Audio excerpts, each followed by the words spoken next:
ኮሎኔል ጌትነት አዳነ የኢፌድሪ መከላከያ ህዝብ ግንኙነት ዳይሬክተር ምላሽ ለመስጠት ፍቃደኛ ስለሆኑ በመጀመሪያ ደረጃ በመከላከያ ሚዲያ ስም ምስጋናችንን እናቀርባለን። ቴንኪው አመሰግናለሁ። የመከላከያ ሰራዊቱ አሁናዊ አጠቃላይ የግዳጅ አፈጻጸም ምን ላይ ደርሷል ማለት ይቻላል? የሰራዊቱ አጠቃላይ ሁኔታና ዝግጁነት በተለያዩ መድረኮች ወይም ዝግጅቶች የተቋማችን ከፍተኛ ወታደራዊ አመራሮች ሲገልጹት ቆይተዋል። የሙሉ ሰራዊታችን ገድል አይደለም ያንድን ክፍል ወይም ኛ ዩኒት አሃድ ምንለውን ገድል ለመጥቀስ እንኳን ጊዜ አይበቃም እውነት ለመናገር። በጥቅሉ ግን መልከ ብዙ ግዳጆችን በአንድ መወጣት የሚችል ሰራዊት መሆን ችሏል ማለት ያስደፍራል። ከዝግጅቱ ከአለው ውጊያ የማድረግ አቅም በየትኛው መመዘኛ ቢለካ ተገማችም ኢተገማችም የሆኑ ግዳጆችን እንደያመጣጣቸው መመከት የሚችል ሰራዊት ነው ያለን። ይህ በሰው ኃይሉ በአደረጃጀቱ በአሰራሩ በትጥቁ ኢትዮጵያን የሚመጥን ሰራዊት እንዲሆን ተሰርቷል። ከለውጥ በኋላ በዚህም ትልቅ ውጤት ተገኝቷል። ለቀጠናው ሰላምና መረጋጋትም የበኩሉን ሚና የሚጫወት ሰራዊት ነው። በሀገርም ከሀገር ውጭም በሚመጡ ግዳጆች ተደጋጋሚ ፈተናዎችን በድል የተወጣ ሰራዊት ነው። ይሄንን ደግሞ የሰራዊታችን ስትራቴጂክ አመራሮች ብቻ ሳይሆኑ መንግስታችንና መላው ህዝባችን የሚኮሩበት ኢትዮጵያ የጀመረችውን ልማት የማደግ ተስፋ በሰላም እጦት እንዳይደናቀፍ ያሻግራል ብለው የሚተማመኑበት የመጨረሻ ምሽጋቸው አድርገው የሚቆጥሩት ሰራዊት መሆን ችሏል። የውጭ ሁኔታችን የውጭ የመከላከያን ሁኔታ ስናይ ውጭ ግንኙነት የሚሰሩ ስራዎች በጣም በርካታ ናቸው። አሁን ሰው የውጭ ስምሪት ስንል የሚረዳው ሰላም ማስከበር በዚህ ተሰማራ በዚህ ሄደ እሱ እውነት ነው። የኢትዮጵያ በጣም እንቁ ታሪካችን ነው። ግን ኢትዮጵያ በተለያዩ ሀገሮች በአውሮፓም በአሜሪካም በአፍሪካም በኤሽያም የተለያዩ ወታደራዊ አታሺዎች ላይዘኖች ትልካለች ታሰማራለች። ለስልጣናም ለትምህርትም የሚሄዱ አሉ። ከዛም በላይ ወደ ሀገራችን መጥተው እኛም ወደ እነሱ ሄደን የተለያዩ ወታደራዊ ስምምነቶች አሉ። አሁን የኢትዮጵያ ወታደር ከሌሎች ጋር ተባብሮ የቀጠናውንና ባለም አቀፍም የበኩሉን ድርሻ እንዲወጣ በጣም በርካታ ስራዎች ናቸው እየተሰሩ ያሉት። ጠቅለል ባለ ነገር አሁን የሰራዊታችን ቁመና በዝግጁነቱም በተግባርም በሚፈጽመው ግዳጅ አስተማማኝ ኃይል ነው ማለት እንችላለን። አዳዲስ ወታደሮችን አዳዲስ ምልምሎችን ወጣቶችን እያሳተፈ እየመዘነ እያበቃ እንደሚሄድ ይታወቃል። ይሄንን ሲያደርግ ደግሞ በተቋሙ ተግባራዊ የሚሆኑ የቅጥርና መመልመያ መስፈርቶች አሉ። እነሱን እንዴት ተግባራዊ እያደረገ ይገኛል? የመጀመሪያው የህጎች ሁሉ የበላይ ህገ መንግስት ነው። ህገ መንግስታችን እንግዲህ እኛ የምንሰራው የህግ መሰረት ይዘን ስለሆነ ህገ መንግስታችን ብናይ አንቀጽ 87 የሰራዊት መርሆች ብሎ ካስቀመጠው 6 አንኳር ነጥቦች አንደኛው ብቻ ሶስተኛዋን ቁጥር ብናይ የመከላከያ ሰራዊት የሀገሪቱን ሉዓላዊነት ከመጠበቅ በተጨማሪ በዚህ ህገ መንግስት የተሰጠውን ያስቸኳይ ጊዜ አዋጅ እንደሚፈጽም ይገልጻል። በግልጽ ነው ያስቀመጠው። የመከላከያ ሰራዊት የሀገሪቱን ሉዓላዊነት መጠበቅ የሚለው የመጀመሪያ ተልእኮ ነው። እንዴት ይጠብቃል የሚለውን ደግሞ በዝርዝር ህጎች መመሪያዎች እያወጣ ይፈጽማል ማለት ነው። ይሄ በህገ መንግስት ያለ ነገር ተግባራዊ ለማድረግ ህጋዊ መሰረት ስለሆነ ምንድነው ታዲያ መከላከያ እያደረገ ያለው የሚለውን በደንብ ግልጽ መሆን ያስፈልጋል። ይህንን ህጋዊ ትዕዛዝ ተግባራዊ ለማድረግ አንደኛው መዘጋጀት አለብን። ሀገራችን ሉዓላዊነት ለመጠበቅ መዘጋጀት አለብን። ህግ የሰጠንን ነገር ተግባራዊ ለማድረግ መዘጋጀት አለብን።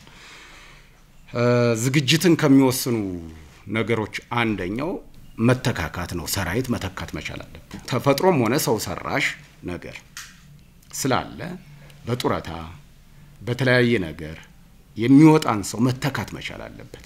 እንደገና ደግሞ የኃይል አሰላለፍ ሚዛን ታሳቢ ያደረገ የሰራዊት ዝግጅትም ያስፈልገናል። ተቋሙ በሚያወጣው መደበኛ የምልመላ መስፈርት ወጣቶችን ወደ ሰራዊት መቀላቀል በየትም ዓለም አቀፍ አሰራር ያለ ነው። በቀበሌና በወረዳ የሚለጠፍ የቅጥር ማስታወቂያ ብቻ ሳይሆን በሚዲያም በግልጽ የሚለቀቅ የቅጥር ማስታወቂያ አለ። ግልጽ ለዜጎች ይፋ የሆነ ዓለም አቀፍ ስታንዳርድ ነው። ለምሳሌ ህገ መንግስት ቀድማ አነሳውላችሁ አንድ ወጣት እድሜው 18 ዓመት ሲደርስ ነው አይደል መምረጥ የሚችለው ራሱ 18 ዓመት የሚወስንበት ጊዜ ስለሆነ መነሻ የተቋሙ 18 ዓመት ይልና እስከ 24 ያደርሳል። አሁን ደግሞ የተማሩ ኃይሎች እየገቡ ስለሆነ ትምህርትን ታሳቢ ሙያን ታሳቢ ያደረገ 25 26 እንደ ሁኔታው የሚቀያየር አለ። በተለይ የላይኛው ጫፍ ማለት ነው። እና መነሻችን 18 ዓመት ብለን በግልጽ የምናስቀምጠው መስፈርት አለ። ስለዚህ ወረዳ ቀበሌ የምንለው ማስታወቂያ በግልጽ ይለጠፋል። በሱ መሰረት መመዘኞቻችን የምታውቋቸው ናቸው። ይፋ የምናደርጋቸው ነው። አንደኛ ህገ መንግስት በቃ በህግ ነው የምትመራው ይህች ሀገር። የህጎች የበላይ ህገ መንግስታችን ህገ መንግስቱን ማመን መቻል አለበት ማለት ነው። የሚመጣው አንደኛው መመዘኛ እሱ ነው። ፍቃደኛ መሆን ለሀገሬ መስዋዕት ለመሆን ወታደር ለመሆን ቆርጫለሁ ወስኛለሁ ብሎ ፍቃደኝነቱን አንዱ መመዘኛ። ከየትኛውም የፖለቲካ ድርጅት አባል ያልሆነ እንላለን። የመከላከያ ቀደምት ወይም የፖሊስ ሰራዊት አባል ያልነበረ እንላለን። የነበረ አገልግሎ በምን ሁኔታ ወጣ ምናምን እሱ ስለማንሄድ ማለት ነው አንፈልግም እሱን ብለን መመዘኛለን። አሁን ደግሞ የየትኛውም የጽንፈኛ አመለካከትና ተግባር ወይም አባል ያልተሳተፈ እንላለን። በወንጀል የፍትሐብሔር የውርስ ምናምን ጥያቄ ምናምን ያለበት ሁሉ መጥቶ መደበቂያ ሊያደርግ ይፈልጋል። ይሄንን ከየትኛውም የወንጀል ክርክር በፍርድ ቤት የሌለበት ሲባል መደበቂያ ዋሻ እንዳንሆን ጭምር ነው። የወንጀለኛ መደበቂያ እንዳንሆን ክሊር ያደርጋል። ይሄንን ከፖሊስ ከወንጀል ነፃ የሆነ ምናምን በማምጣት ብቻ ሳይሆን እኛም ክሮስ ቼክ የምናደርግበት ሜካኒዝም አለ። ዝም ጥሬ ነገሩ ስለተቀመጠ አይደለም። ዜግነቱ ኢትዮጵያዊ ከተሰለጠነ በኋላ 7 ዓመት ወታደሩን አገሩን ሊያገለግል ፍቃደኛ የሆነ የእድሜ ቅድም ያስቀመጥኩላችሁ ነው 18 አሁን አንዳንዱ ማነስ ብቻ ይመስለዋል። ህፃናት ምናምን ተመለመሉ ምናምን ከእድሜ በላይም አለ አይደለ ጋብቻ ያላገባ ያልወለደ ምናምን የምንላቸው ዝርዝር ነገሮች አሉ። ጤንነቱ፣ ቁመቱ፣ ክብደቱ ወይም ክብደቷ ቁመቷ እያልን ለሴት ሲሆን የምናደርገው በጣም በርካታ የምልመላ መስፈርቶች አሉ። እንግዲህ ይሄንን ነገር በዋነኛነት በወረዳ በቀበሌ ከተሰበሰበ በኋላ የመከላከያ ይሄንን የሚሰበስቡት በአካባቢው ያለ መስተዳደርና የጸጥታ አካል በኮሚቴ ሆነው ነው። ሪፖርት ይቀርባል ለመከላከያ። መመዘኛው የሰራዊቱን እንግዲህ ህገ መንግስት አንስተን ለቀደም 6 መርሆች ብያቸዋለሁ። አንደኛው ነጥብ ደግሞ የአንቀጽ 87 ላይ አንደኛው ቁጥር የምታስቀምጠው የኢትዮጵያ ብሔር ብሔረሰቦች እና ህዝቦች ሚዛናዊ ተዋጽኦ ያካተተ መሆን አለበት ይላል ህገ መንግስቱ። ይሄንን እንዴት እናደርጋለን? ከስታቲስቲክስ ቢሮ የክልሎችን ቁጥር የብሔር ብሔረሰቦችን ቁጥር ያመጣና መከላከያ ኮታ ለየክልሎች ይሰጣል ማለት ነው። ዲስትሪቢዩት የሚያደርገው ራሱ ይሄንን ነው። ማንንም ቼክ ማድረግ የሚችለው ማለት ነው። በዚህ መሰረት ለየክልሎች ይላካል። ከተላከ በኋላ ያው አፈጻጸም እንደያቅሙ ነው እና የወረዳም ሆነ እዛ የክልል መስተዳደር የጸጥታ አካል የምንለው በመጀመሪያ ሊመሰገኑ ነው የሚገባ። ሰራዊቱ የኔ ነው እኔንም ነው የሚጠብቅ አገርንም ነው የሚጠብቅ ብለው እያደረጉ ላለው አስተዋጽኦ መመስገን መቻል አለባቸው። በዚህ አጋጣሚ ማመስገን እንፈልጋለን እንደ መከላከያ ህዝብ ግንኙነት። ይሄ ከመጣ በኋላ ከወረዳና ቀበሌ የተሰበሰበው የመጀመሪያ የመከላከያ ላይዘን ተመድቦ ዞን ላይ ከ5 ቀን ያላነሰ ማጣራት ይደረጋል። በመስፈርታችን ነው ወይ የመጣው የተላከው የሚል የመጀመሪያው ማጣራት የሚጀምረው መከላከያ ያኔ ነው። ማሰልጠኛ ደግሞ የበለጠ ፊልተር ይደረጋል ማለት ነው። ጤንነቱ፣ እድሜ ሁኔታው እንደተባለው ትምህርቱ ማስረጃውን አንጥቶ እያሳየ ህጋዊነቱ እየተረጋገጠ ወዶ መምጣቱ በፍቃዱ ነው ወይ የመጣ። እነዚህ ሁሉ ስናጣራ ደግሞ ቅሬታ የሚኖረው ካለ መልምሎ ያመጣው የክልል ተወካይ ባለበት የቅሬታ ሰሚ ኮሚቴ የሚባል እዛው ተደራጅቶ ማሰልጠኛ ላይ ሐላግባብ ነው እየተመለስኩ ያለው ቅሬታ አለኝ የሚል ምልምል ካለ ሁሉ እሱን የሚያቀርብበት ሁኔታ አለ። ኮሎኔል እንግዲህ የመከላከያ ሰራዊታችን በተለያዩ አካባቢዎች ላይ ሰላምን ለማስፈን ግዳጆችን እየፈጸመ እንዳለ ይታወቃል። ሰራዊታችን ግዳጆችን ሲፈጽም እንግዲህ የተለያዩ የጦር መሳሪያዎችንም ይጠቀማል። በተለይ ከድሮን አጠቃቀም ጋር ተያይዞ ንጹሃኖች በድሮን እየተመቱ ነው የሚል ጥያቄ ያነሳሉና ይሄንን ጥያቄ እርሶ ምንድነው የሚሰጡት ምላሽ? እንደምታውቁት አንዳንዱ መሳሪያ መነጽር አለው። ይሄ መነጽር ከስናይፐር ጀምሮ እንደ ኢላማን የሚመታውን ነውና የከባድ መሳሪያዎቻችን በቀንም በሌሊትም መነጽር ያላቸው መሳሪያዎች አሉ። መነጽር እያልኩ ነው። የጦር ሜዳ መነጽር የሚባለው ካይን 10 ጊዜ 12 ጊዜ አባስቶ የሚያሳይ ግልጽ አድርጎ የሚያሳይ ነገር አለ። መነጽር እያልኩ ነው፣ ልብ በሉ። የድሮን ግን ካሜራ ነው የምለው። አሁን የድሮን ካሜራ ድሮንን የሰሩት እኛ ደግሞ የምንጠቀመው ምን እንደሆነ እናውቃለን። ድሮን በተለይ መከላከያ ሰራዊት የታጠቃቸው ድሮኖች አጠቃቀሙን በግልጽ የሚያውቅ ድሮኑ ደግሞ ቀርጾ ኢላማውን አሳይቶ የታጠቀ ነው ያልታጠቀ ነው በቀጥታ ለውሳኔ የሚያቀርብልን በምስል የተደገፈ በቪዲዮ የተደገፈ ነገር ነው። ሲመታም ኢላማውን ያሳያል። ድሮን እንደዚህ ጨፈጨፈ ምናምን የሚል ነገር ዘበት ነው። እንደ መሳሪያ ቢባል እንደ ዓለም አቀፍ ቅድም እንዳነሳዋችሁ ሌላ የጦር መሳሪያ በውጊያ ጊዜ ምናምን እንደዚህ ነገር ሊኖር ይችላል ብለን ልንወስድ የምንችልበት ነገር ሊኖር ይችላል። ድሮን የሚለው ግን ተደጋጋሚ ይነሳል። ያው ትጥቃችን ስለሚያውቁ ነው። እኛ ድሮን ስንልና ጠላት ድሮን ሲል እንግባባለን። ቅድም እንዳልኳችሁ መሃል ላይ ያለው ግን እውነት መስሎት ይሄንን ይላል እንጂ ድሮን እየመታው እንዳለ ጠላት አሳምሮ ያውቃል። ለይቶ እየመታው እንዳለ እኛም እሱን እናውቃለን። ሶ ድሮን እያለ የሚያጥላለው ለይቶ የሚመታው እንዲቆምለት የመፈለግ ነገር ይኖራል ማለት ነው። አንዳንድ ጊዜ የጠላት ምሽጎች እንደምታውቁት እናንተ ሚዳችሁ እንደሰራዋችሁት ገዳም ላይ ትምህርት ቤቶች ላይ የሃይማኖት ተቋማት ትምህርት ቤቶች ህዝብ የሚሰበሰብበት አካባቢ ነው የሚሆኑት አይደለ? የሚመሽጉት ምን የሚሉት ይሄ ኃይል ትምህርት እንዲቋረጥ መምህራኖችን እየገደለ ተማሪዎችን እየገደለ ድሮን መታ የሚለው የት ላይ ነው? ትምህርት ቤት ላይ አስቁሞት የለ እንዴ? አስቁሞታል እኮ ትምህርትን አስቁሞ ተመታ የሚለው ግን ትምህርት ቤት ነው።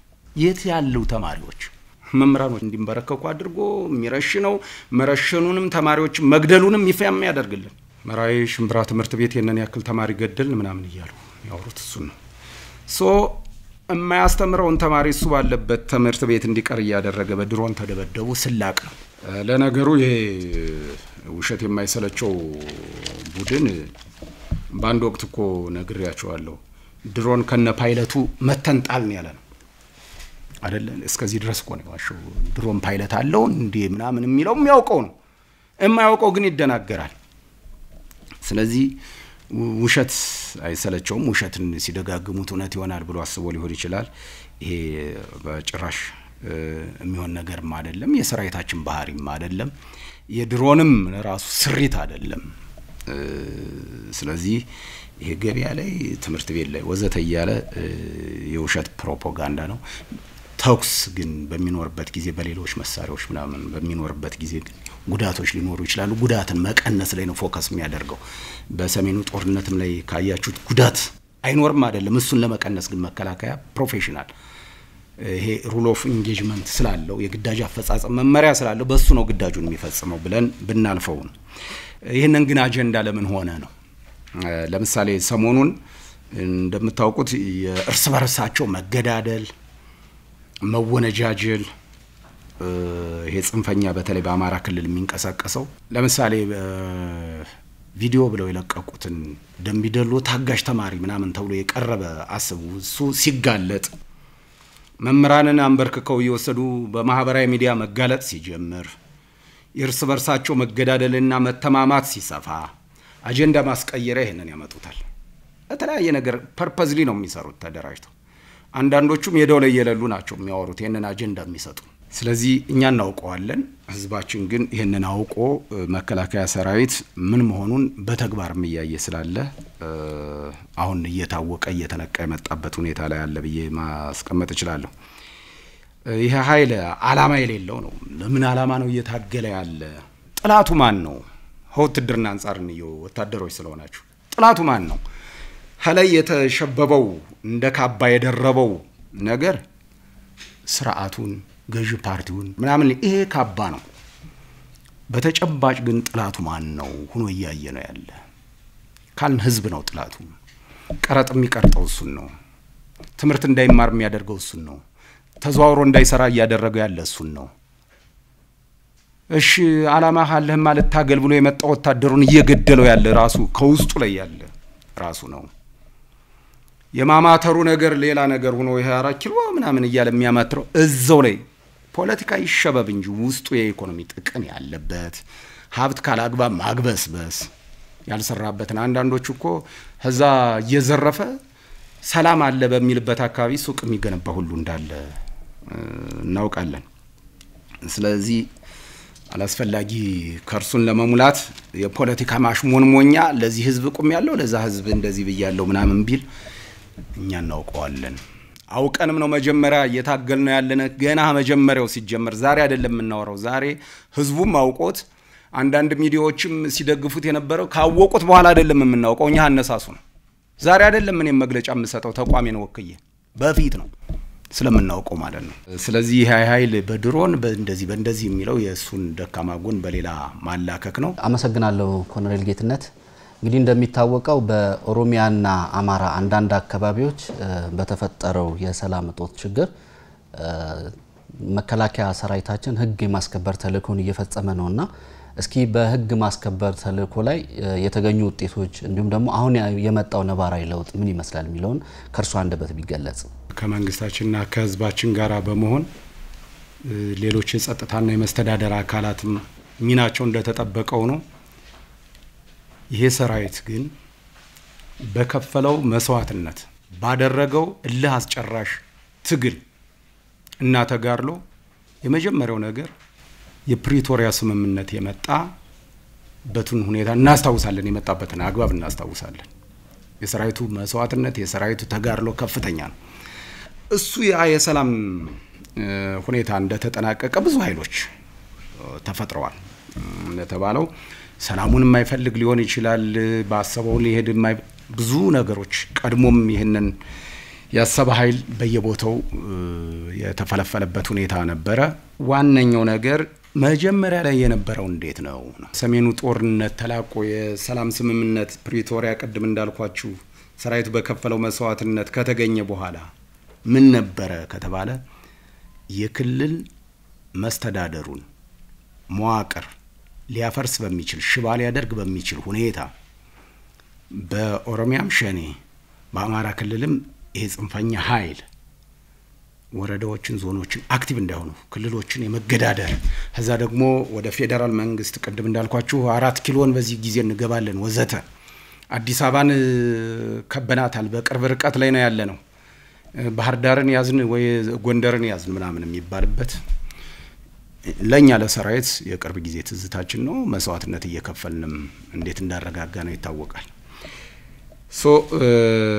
አሁናዊ ሁኔታው በኦሮሚያ ያለው ሁኔታ ለቀምት ከተማ የአውሮፕላን ማረፊያ መሰራቱ ምናምን ብቻ እንዳታዩት የወደብ ከተማ በሚመስል መልኩ የሚያድረው መኪና የህዝቡ እንቅስቃሴ ምናምን የሰላም ድባቡን ስታዩት የተለየ ነው ሰራዊታችን በከፈለው መስዋዕትነት በብዙ ሺዎች የሚቆጠሩ በሰላም ከክልሉ መንግስት ጋራ እየተደራደሩ ሰራዊቱን በሚያደርገው ገዛ ወደ ሰላም አማራጭ ገቧሉ በአገር ሽማግሌ በአባገዳዎች በሚደረግ በህዝብ በሚደረግ እንቅስቃሴ ወደ ሰላም ህይወት የመጡ በጣም በብዙ ሺዎች የሚቆጠሩ አሉ ይሄ ይበልም ያስብል ነው አንደኛ ራሱን ህይወቱን አያጣም ሌላ አይገልም ንብረት አያወድምም ምን ይሄንን አፕሪሺየት ማድረግ መቻል አለብን እኛም ይዋጋናን እንጂ ከሰላም ከመጣ በኋላ መታወቁት ነው ወይ ተማርኳል ወይ እጅ ሰጥቷል ወይ በሰላም ገብቷል ብለን ኦሬዲ ጨዋታ አለቀ አፈሙዝ እስካዞረ ድረስ ነው ጥርሳችን ነክሰን ምንዋጋው ጥላት ብለን እሱም ጥላት ብሎን ምንዋጋው እዚህ ላይ በደንብ ሊታይ ይገባል። አሁን ኦሮሚያ ክልል ያለው ሁኔታ አልፎ አልፎ የሚንቀሳቀስ ካልሆነ በስተቀር ይሄ ነው የሚባል ኃይል ኑሮ ሰራዊቱን የሚገዳደር ልማት የሚያደናቀፍ ምናምን የሚሆንበት ደረጃ ላይ አይደለም። የክልል መንግስትም የዞንም የወረዳ የቀበሌም ተረጋግቶ መንግስታዊ መዋቅሩን አድርጎ ወደ ልማት ስራው ገብቷል። የተሽሎከለከ ሰላም አለው ለማለት የሚደረግ ጥረት ግን በሚዲያውም በመኖም አለ። ይሄ ደግሞ በክልሉም የጸጥታ የመስተዳደር አካላት እገዛ በህብረተሰቡም ሰራዊታችንም አሁን እንቅስቃሴ ላይ ስላለ መልክ ያስይዘዋል። በአማራ ክልል መጀመሪያ አካባቢ ያደርገው የነበረው በክልሉ ተጽዕኖ ይፈጥረው የነበረው ሁሉ ነገር ቆሞ መንገድ ተዘጋግቶ የኢኮኖሚ እንቅስቃሴ ሁሉ ታግዶ አመራሩ እንደልቡ ስራውን የማይሰራበት መንግስትም ያቀደውን ልማት የማያካሂድበት ነበር። አሁን መንግስት ያቀደው የኮሪደር ልማት በሉት ምናምን በጎንደር በባህር ዳር ወሳኝ ከተሞች በሚባለው በደብረ ብርሃን በደብረ ማርቆስ በተለያዩ ቦታዎች ይሄ እንቅስቃሴ አለ። የልማት እንቅስቃሴ ብቻ ሳይሆን የተለያዩ ማህበራዊ ክንውኖችም በደንብ እየተከናወኑ ነው። የክልሉ መንግስት እንዲሁ ወደ ወረዳዎች በስርዓት እያጠናከረ ቀበሌዎችን እየያዘ የተወሰኑ ስፖቶች እና በሚዲያ ላይ ያለው ተጽዕኖ ካልሆነ በስተቀር ይሄ ነው ተገዳዳሪ ኃይል ኑሮ እንዲህ ያደርጋል ምናምን መከላከያን ይገጥማል ወዘተ የሚባለው ነገር እሱ ተረት ነው። አሁን ቅድም እንዳልኳችሁ 4 ኪሎ ምናምን ቀርቶ ምን ያክል ኪሎ ሜትር እንደራቁ ባናውቅም ሀመሽሎክለክ ያለፈ ሌላ ነገር የላቸውም። ኮሎኔል ጌትነት ሰፊ ማብራሪያ ሰጥተውናል። ምናልባት በዚህ አጋጣሚ የሚያስተላልፉት መልእክት ካለ?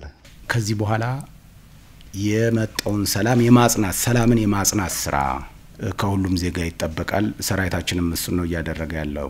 እንደምታውቁት ጄኔራል መኮንኖች ሳይቀሩ ሲኒየር ጄኔራሎች እያንዳንዱ ከማዕከልም ወርዶ ህዝብ ያወያየ የጸጥታ ስራውን እየደገፈ ብዙ ነገር ለማስተካከል ጥረት ተደርጎ ውጤት ተገኝቶበታል። ይሄንን የተገኘው ውጤት መንከባከብ ያስፈልጋል። መከላከያ የሚያደርገው ነገር ተሰማርቶ በጣም ብዙ ነገሮች ሰርቷል። የተገኘው ውጤት የሚታይ ውጤት አለ። ይሄንን የተገኘ ሰላም እየመጣ ያለ ልማትን ለማስቀጠል ሰላምን ማጽናት ላይ ርብርብ መደረግ መቻል አለበት። ይሄ መከላከያ ብቻ ሳይሆን እያንዳንዱ ዜጋም ስራ ነው። መከላከያ ጎን ተሰልፎ ህዝባችንም ሰላሙን እንዲያጸና እንዲያረጋግጥ በዚህ አጋጣሚ መግለጽ ፈልጋለሁ። እንደተባለው በትግላችን በመስዋዕትነታችን አሁንም ሰላማችን እናረጋግጣለን። ኢትዮጵያ እናሻግራለን። በእኛ ዘመን በእኛ ጊዜ ኢትዮጵያ አትፈርስም። የቃል ብቻ ሳይሆን በተግባር እያደረግነው ስላለ ልማቷም ተፋጥኖ ታድጋለች፣ ትበለጽጋለች የሚል እምነት አለኝ። ይሄንን ለማለት ነው።